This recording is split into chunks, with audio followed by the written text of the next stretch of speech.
Bonjour à tous, suite à ma vidéo sur la taille en verre des arbres fruitiers à pépins, je voudrais affiner encore un petit peu l'opération de taille.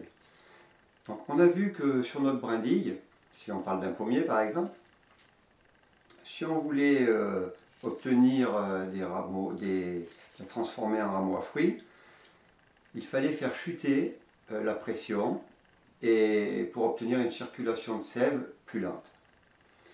Donc on a dit que sur le pommier, on attendait d'avoir 12 à 14 feuilles sur notre brindille et qu'on allait la tailler à 7 feuilles.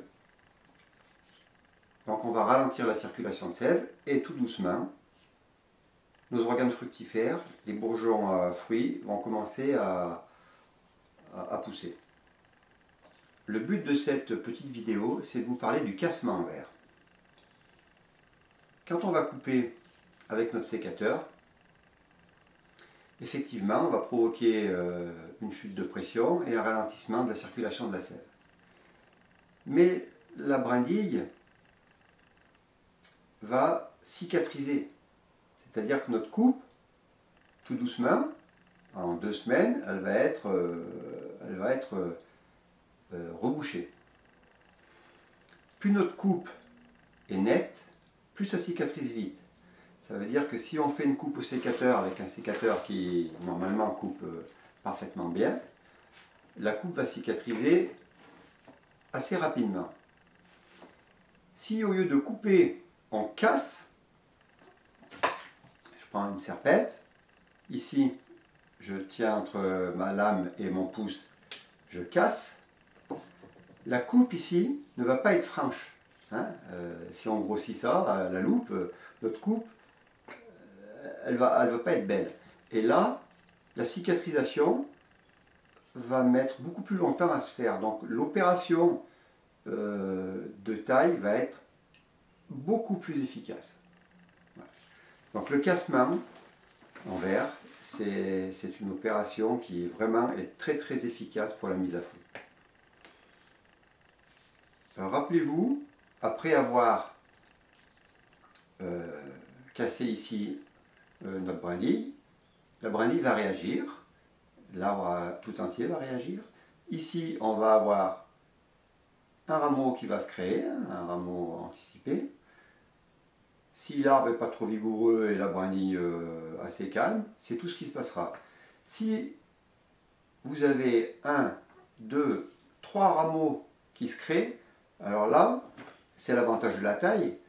Vous allez pouvoir constater, tiens, là j'ai un arbre qui est un petit peu plus difficile à mettre à fruit, qui est un peu plus vigoureux que les autres. Si vous avez un pommier qui se met facilement à fruit et l'autre non, là vous allez voir pourquoi.